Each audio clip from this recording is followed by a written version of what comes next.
할렐루야. 또 새 한 주를 또 이렇게 시작하게 됐습니다. 다 평안하신 줄 믿습니다. 우리 다 같이 찬양 338장, 찬송가 338장, 내 주를 가까이 하게 하면 십자가 짐 같은 고생이나, 우리 찬양 다 같이 부르심으로 우리 오늘 예배를 드리겠습니다. 내 주를 가까이 하게 하무 십자가 짐 같은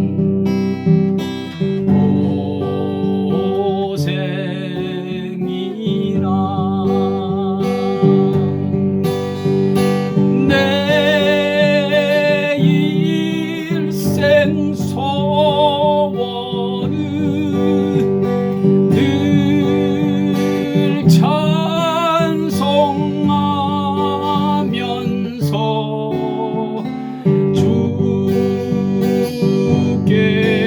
더 나아가기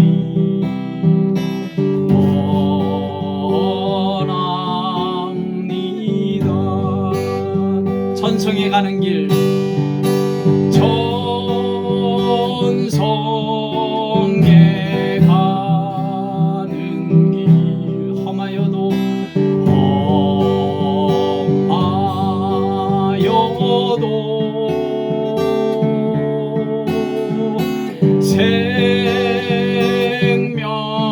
생명길 되나니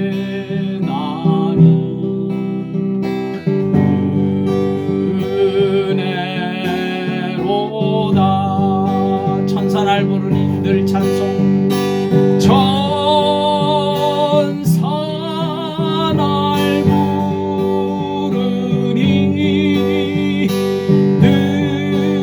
늘 찬송하면서 주께 더 나아가기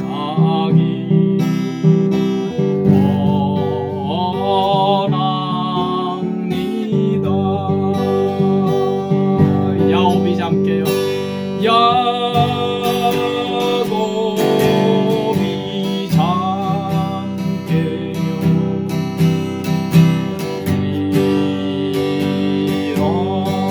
일어나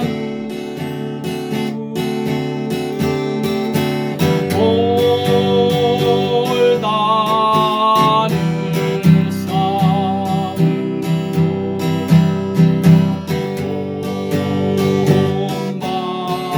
본받아서 숨질 때 되도록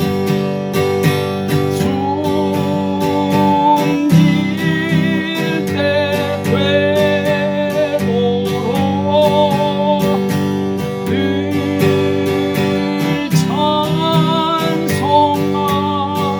찬송하면서 주께 더 원합니다.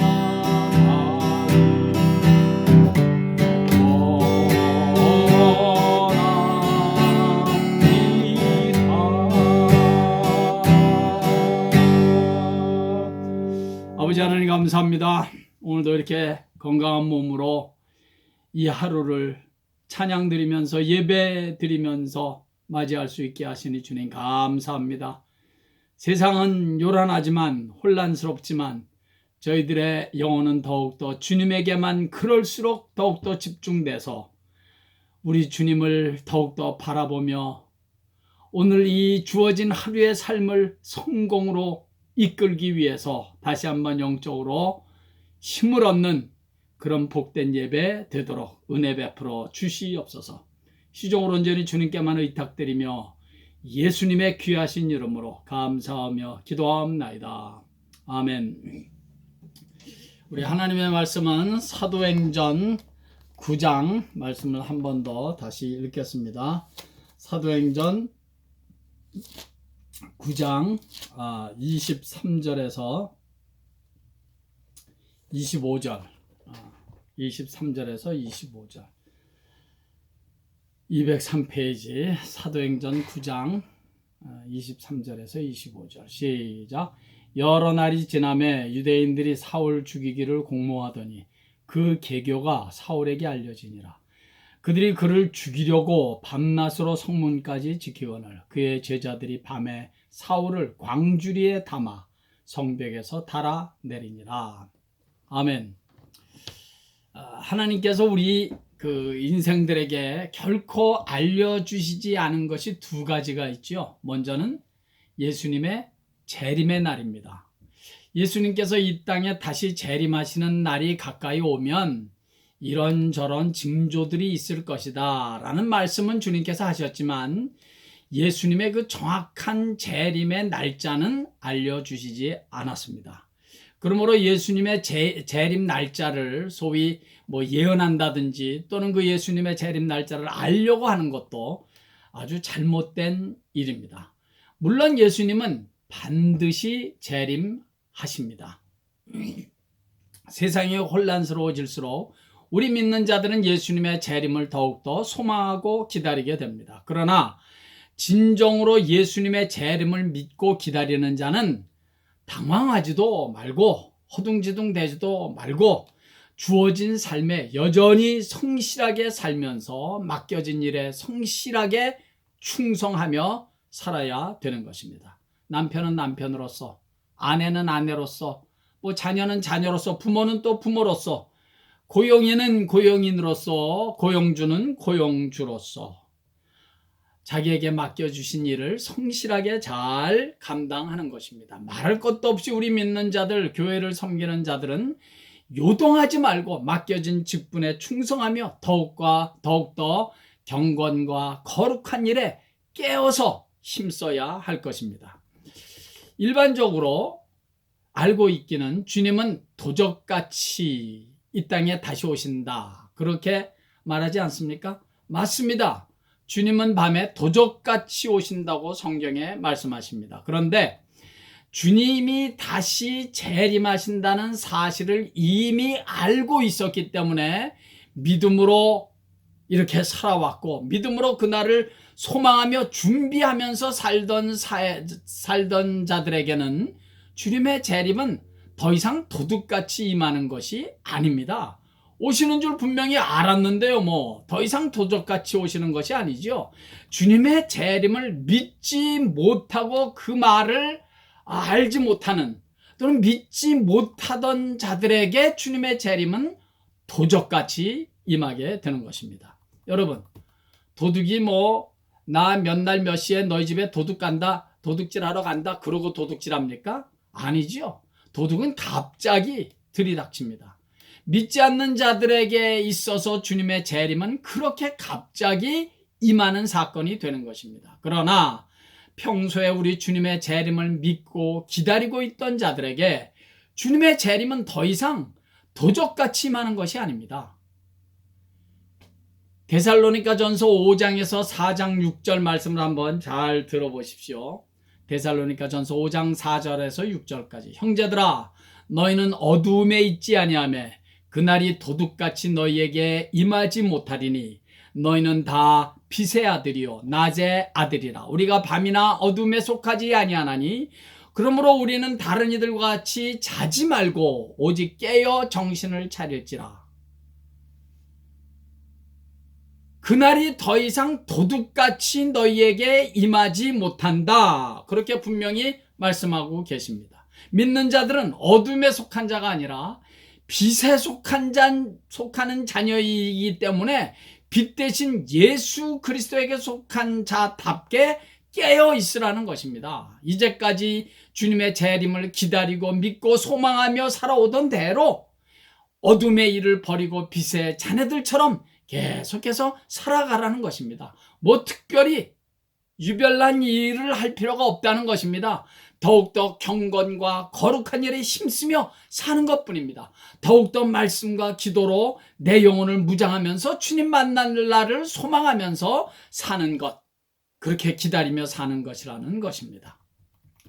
두 번째로 하나님께서 우리 인간들에게 알려주시지 않은 것은 우리 개인의 죽음의 날입니다.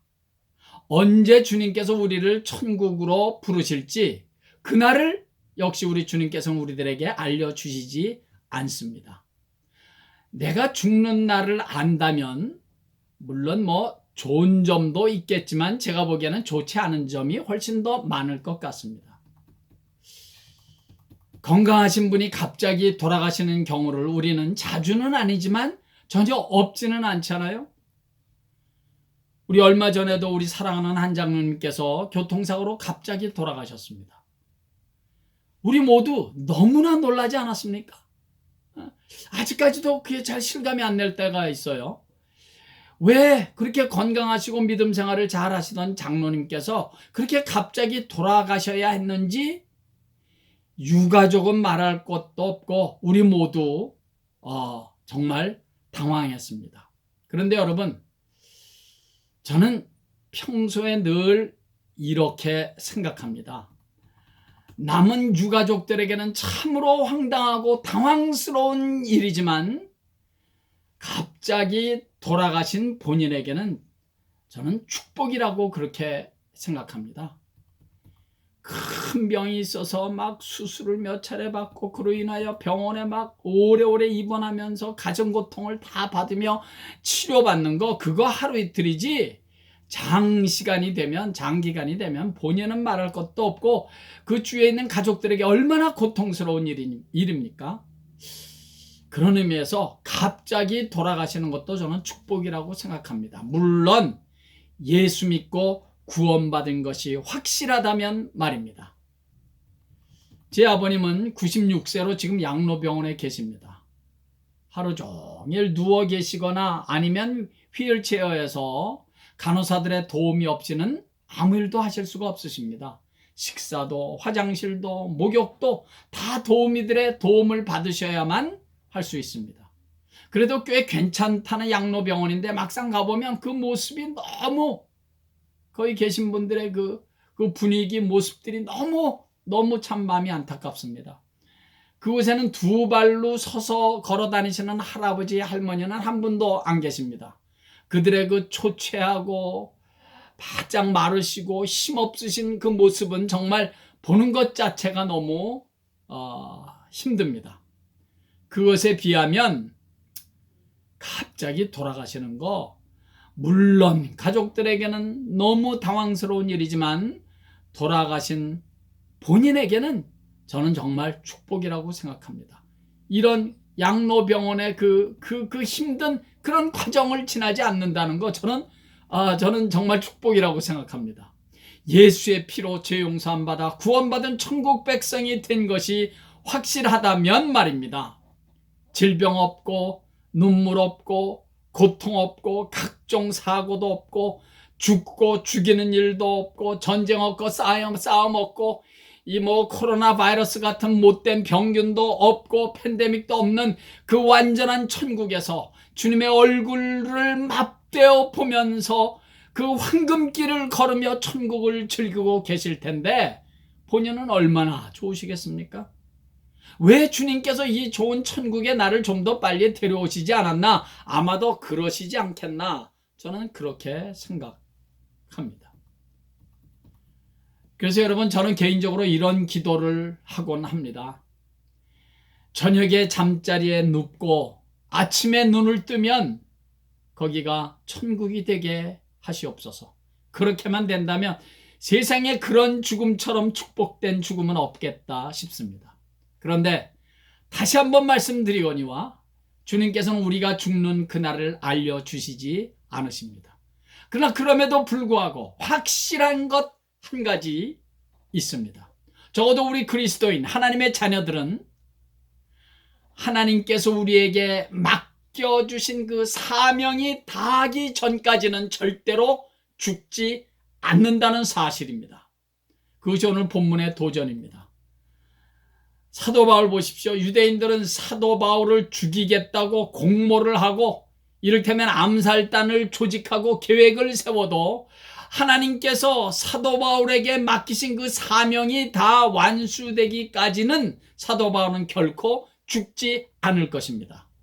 사람들이 사도 바울을 죽일 공모를 하고 별의별 계획을 다 짜도 하나님께서 사도 바울에게 맡겨주신 사명이 남아있는 한 사도 바울은 결코 죽지 않을 것입니다.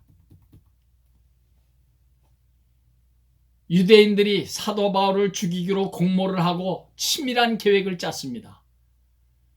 그러면 뭐합니까? 24절 보십시오. 그 계교가 사울에게 알려졌다고 했습니다. 어떻게 유대인들의 그 치밀한 계획이 사울에게 알려졌는지 성경은 자세하게 기록하고 있지 않기 때문에 우리는 그 내막을 알 수가 없습니다만은 한 가지 확실하게 알 수 있는 것은 그 계교를 주님께서 사도 바울에게 미리 알게 하셨다는 것입니다. 왜? 사도 바울은 지금 죽어서는 안 되니까. 사도 바울에게는 아직도 해야 될 일이 많이 남아 있으니까. 제자들이 밤에 바울을 광주리에 담아 성벽에서 달아내려서 바울은 극적으로 살아납니다. 운이 좋아서 살아났습니까? 세상적으로는 그렇게 말할 수 있습니다. 그러나 사도 바울은 지금은 결코 죽을 수 없다는 것입니다. 하나님께서 바울에게 맡겨진 사명이 다하기까지 사도 바울은 죽지 않는다는 것입니다. 사도 바울의 본격적인 사역은 이제 막 시작됐어요. 시작된 지 얼마 안 됐잖아요. 사도 바울이 저 멀리 로마에게까지 가서 복음을 전하는 그 사명이 다 끝나기까지 사도 바울은 결코 죽지 않을 것입니다. 아니, 죽을 수도 없습니다. 아직은 복음을 위해서 그가 거룩한 싸움을 싸워야 할 일이 많이 남아 있습니다. 아직은 그가 복음을 위해서 가야 할 길이 많이 남아 있습니다. 안디옥, 빌립보, 에베소, 갈라디아, 고린도 그리고 로마까지 가야 하는 그 긴 여정, 그 사명의 길이 아직 남아 있습니다. 그 맡겨진 복음의 사명이 다 하기까지 사도 바울은 결코 죽지 않을 것입니다. 우리의 죽는 정확한 날짜를 우리는 알 수 없지만 사명이 남아있는 한 절대로 죽지 않는다는 사실 하나만으로 우리의 남은 인생 여정을 확신 가운데, 자부심 가운데, 감사와 기쁨 가운데, 소망 가운데 우리는 이 길을 끝까지 갈 수가 있는 것입니다. 그래서 사도 바울이 이렇게 말씀하시는 거 아닙니까? 디모데후서 4장 7절. 나는 선한 싸움을 싸우고 나의 달려갈 길을 다 마치고 믿음을 지켰으니 이제 후로는 나를 위하여 의의 면류관이 예비되었으므로 주 곧 의로우신 재판장이 그 나라에 내게 주실 것이며 내게만 아니라 주의 나타나심을 사모하는 모든 자에게도 주실 것이니라. 사도 바울은 싸워야 할 선한 싸움을 다 싸웠다는 겁니다. 달려야 할 길을 다 달리고 있다는 겁니다. 지켜야 할 믿음을 지금 다 지키고 있다는 겁니다. 한마디로 주님께로부터 맡겨진 사명을 지금 다 감당하고 있다는 것입니다. 그런 사도 바울에게 남은 것은 천국에서 의의 면류관을 받는 그 일밖에는 남은 것이 없다는 것입니다. 이 말씀에서 우리가 한 가지 결코 놓치지 말아야 할 것은 선한 싸움을 싸우고 달려갈 길을 마치고 믿음을 지키고 싸웠다, 마쳤다, 지켰다. 이 시제가 다 현재 완료입니다. 과거도 아니고 미래도 아니고 현재 완료예요. 현재 완료. 선한 싸움을 싸웠다. I have fought the good fight. 달려갈 길을 다 마치고 I have finished the race. 내가 선한 싸움을 지금까지도 계속해서 지금 달리고 있다는 거죠. 그리고 믿음을 지키고 있다. I have remained faithful. 그러니까 난 지금 믿음을 아직까지도 계속 지키고 있다. 현재 완료. 현재 완료형이라는 사실을 우리가 주목할 필요가 있습니다. 그러니까 이 글을 사도 바울이 쓰고 있는 그 순간까지 그는 계속 싸우고 있고 달려가고 있고 믿음을 지금 지키고 있다는 것입니다. 그 일이 언제 끝날지 몰라요. 그러나 성령 충만한 사람 사도 바울은 어렴풋이 대강은 그날이 이제 매우 가까이 오고 있음을 짐작하고는 있었습니다. 이제 거의 다 왔구나. 선한 싸움도 이제 거의 다 끝나가고 있구나. 달려갈 길도 거의 다 달려오고 있고, 믿음을 지키는 것도 다 이제 다 왔다. 이제 내게 남은 것은 천국 가서 주님 만나는 일만 남았다. 그날에 주님께서 내게 주실 의의 면류관을 내가 받는 일만 남았다. 나뿐만 아니라 그날을 사모하는 모든 주의 백성들에게도 마찬가지이다. 할렐루야. 사랑하는 여러분, 그래서 예수를 믿는다는 것은 참으로 멋진 일 아닙니까? 이런 소망을 가지고 사는 사람보다 더 당당하고 더 큰 축복을 오늘 이 시간까지 내가 누리며 그 고백하며 외치며 사는 사람이 또 어디 있겠습니까? 이런 인생의 아름답고 거룩한 마지막을 소망하고 기다리는 사람이 바로 우리 예수의 피로 구원받은 하나님의 자녀라는 사실을 우리가 한시도 잊지 말고 믿음으로 살아갈 수 있기를 간절히 바랍니다. 이런 믿음으로 남은 평생 하루하루를 당당하게, 보람있게, 가치있게, 자랑스럽게 찬송하며 예수의 이름을 늘 붙잡으며 외치며 자랑하며 살아가시기를 예수의 이름으로 간절히 축원합니다. 아멘. 할렐루야. 우리 복음송 찬양 한 장 우리 드릴까요? 거룩 거룩 거룩하신 주, 전능하신 하나님, 어제도 계셨고 오늘도 계시며 이제 곧 오실 거룩하신 주, 거룩 거룩 거룩하신 주, 전능하신 하나님, 전능하신 하나님,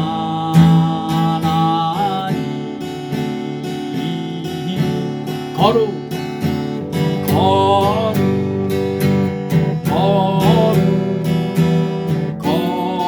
거룩하신 주, 전능하신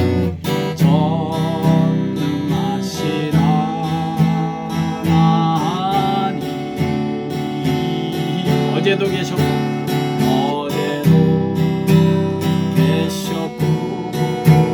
오늘도 계시며 이제 곧 오실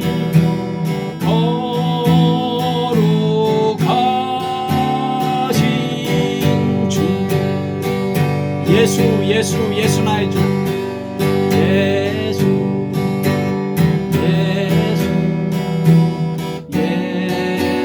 나의 주, 전능하신 하나님, 전능하신 하나님, 예수 나의 주,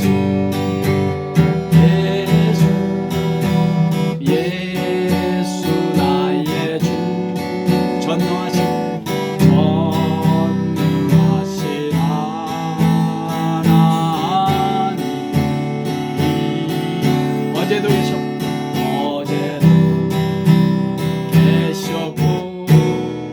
오늘도 계시며 이제 곧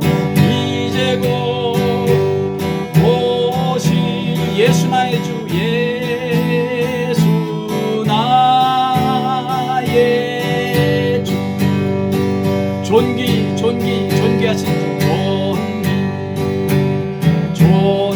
존귀하신 주, 존귀하신 주, 전능하신 하나님, 전능하신 하나님,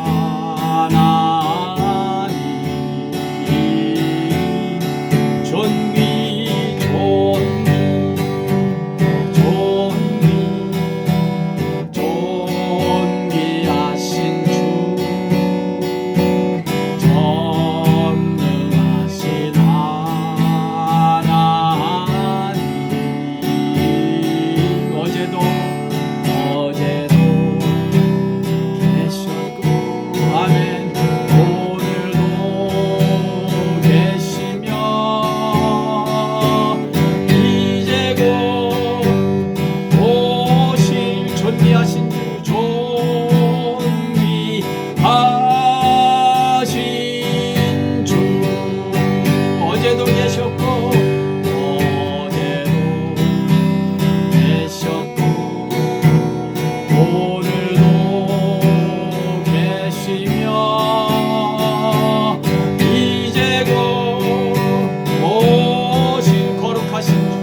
이 요란하고 험악한 세상,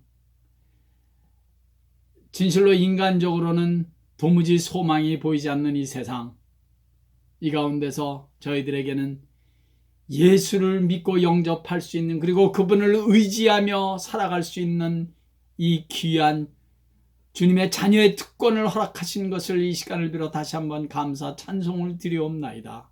아버지여,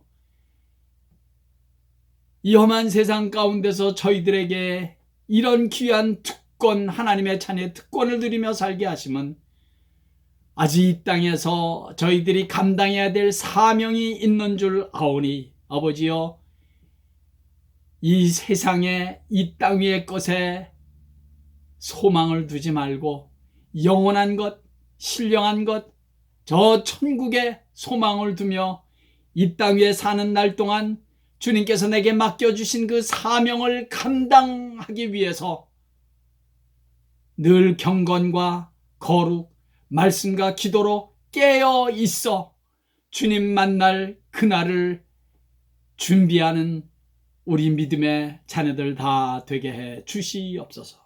오늘 하루도 그런 믿음으로, 그런 소망으로 주님 앞에서 살아가는 복된 하루 순간순간 되도록 주여 은혜를 베풀어 주시옵소서. 예수님의 귀하신 이름으로 축복하옵고 기도하옵나이다. 아멘. 할렐루야. 예배를 마치겠습니다. 계속해서 우리 미국을 위해서 대선 이후에 여러 가지 시끄러운 일들이 많이 있잖아요. 조용하게 정말 은혜스럽게 주님의 도움으로 잘 마무리가 될 수 있도록 우리 꼭 기도 부탁드리겠습니다. 할렐루야.